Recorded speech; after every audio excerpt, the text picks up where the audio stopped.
Welcome to our channel, where we explore the legends and untold stories of Japan's mysterious yokai, the supernatural beings, woven into the heart of Japanese folklore. Yokai are far more than creatures of fear. They were born from our ancestors' awe of nature, and from the subtle stirrings of the human heart, the crystallization of an ancient imagination, and a reflection of the Japanese soul itself. Within these stories lie the quiet thoughts and feelings of the people who shaped Japan's culture and traditions. By coming to know them, you too will come to know Japan more deeply than ever before. Now, let us begin today's journey into the world of yokai. Yokai of Japan, Episode 7, Kurama-Tengu. A red face, a long prominent nose on his head, a small black token cap of the mountain ascetics, robes of a yamabushi, behind his shoulders, great black wings, and in his hand, a sacred fan of feathers, the Hochiwa. This is the Tengu, Sojobo of Mount Kurama. The Tengu are the spirits of the deep mountains of Japan, mountain gods of the Shugendo ascetic tradition, masters of martial arts beyond the reach of human skill. And this Tengu of Kurama bestowed his teachings upon a single boy, who would become the most famous hero in all of Japanese history. The boy's name was Ushiwakamaru. In time, he would become known as Minamoto no Yoshitsune. The year was 1160, the Eiji Rebellion. In that war, Ushiwakamaru's father, Minamoto no Yoshitomo, was defeated and killed by the Taira clan. Ushiwakamaru himself was not yet 1 year old.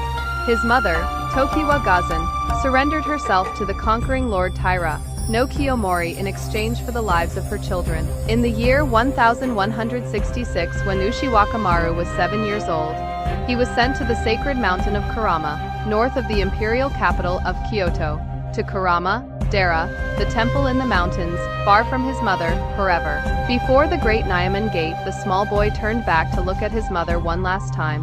She covered her face with the long sleeve of her 12-layered robes. Both of them knew this was their final farewell. In the temple, in the lodge called Tokoboin, Ushiwakamaru lived as a young monk. By day, the strict practice of Buddhism. But deep within his heart, something burned that would not be extinguished. The vow to destroy the Taira clan who had killed his father. When he was 9 years old, the truth of his birth was whispered to him. From that night onward, in secret, the boy began to walk into the mountain after dark. Deep in Mount Kurama lies a hidden valley, Sojo Gatani, the valley of the great Tengu master. A place far from any human settlement. A place buried in towering cedar groves where even at noon the light fails.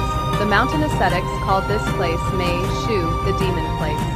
When the sun sinks behind the western ridge, ghostly creatures cry out among the trees. So says the Jiki, the medieval chronicle of Yoshitsune. To this place, night after night, the boy made his way, drinking from the mountain spring to catch his breath, climbing the treacherous path of cedar roots that spread across the rock like the scales of a dragon, guided only by moonlight. But the boy did not walk alone. In the canopy of the cedar trees above, among the branches and along the trunks, the yellow eyes of birds watching, many eyes silently following his every step. The boy did not notice. The mountain spirits set their silent trials before him. Who is this child? Is he worthy to be drawn into the deep heart of Kurama? The valley of Sojo at deep night.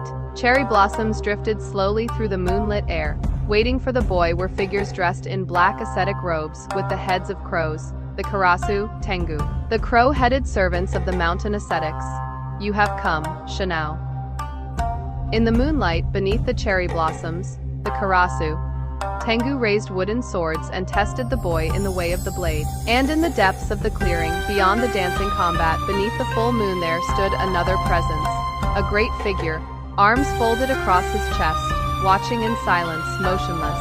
A red face, a white flowing beard, wings of jet black. The lord of Mount Kurama, the Tengu Sojobo. The boy did not yet know he was being watched. But with every stroke of the wooden sword, with every leap and every fall, the great Tengu's eyes were nodding, quiet, deep, patient. At first, the boy was beaten without mercy, but night after night his body grew lighter. He leapt over the entangled roots and rocks. He flew from branch to branch as if the mountain itself bore him up. This is no longer the skill of a human child, so whispered the Tengu among themselves, and the eyes of the great master, watching from the depths at last, on a certain night, came to a single conclusion. that very night. Before the sacred standing stone, in the deepest sanctuary of Sojo, Gatani at last, the great figure moved. The red face, the long nose, the Yamabushi robes, the wings of jet black. With the full moon shining behind him, he stood upon the sacred stone, and at last spoke directly to the boy, Sojobo, the lord of Mount Kurama himself. Ushiwaka, you have endured the trials of my servants. Well, now I myself shall teach you the secret art of war. The great Tengu unrolled a single ancient scroll, and held it forth to the boy. Inscribed upon it were the secret teachings, the Iho, the strategy of war, by which the Taira clan could be utterly destroyed, the art of the impossible. To run, to leap, to strike where the enemy never expects. The boy fell to his knees, with trembling hands he received the scroll. The Karasu, Tengu around him bowed low, witnesses to the moment.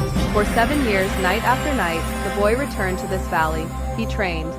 Then in the year 1174, at the age of 16, the time came to leave Kurama.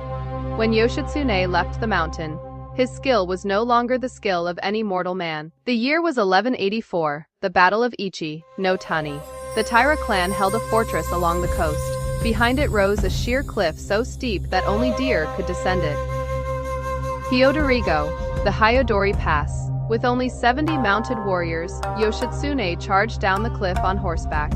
If a deer can run on 4 legs, so can a horse. So he is said to have whispered. This is the legendary Hyodorigo, no Sakaotoshi. The reverse fall of Hyodori. The Taira army, struck from the impossible direction, collapsed in chaos. In the second month of 1185, the Battle of Yashima. With only 5 small ships, Yoshitsune crossed a storm-torn sea to the island of Shikoku. He struck the Taira headquarters by surprise, and drove them out into the inland sea. And on the 24th day of the 3rd month of that same year, the Strait of Shimonoseki, the Battle of Dan no Ura, the final battle of the Genpei War. Taira no Noritsune, the fiercest warrior of the Taira clan, swore to take Yoshitsune down with him into death. He leapt onto Yoshitsune's ship, Naginata in hand. And in that moment Yoshitsune leapt from ship to ship, from ship to ship. He bounded across 8 ships in a single sequence, and was gone. This was the Hasotobi, the 8-ship leap. It was a leap no human body could perform. The people of Japan whispered to one another, that leap, it was the gift of the Tengu of Kurama.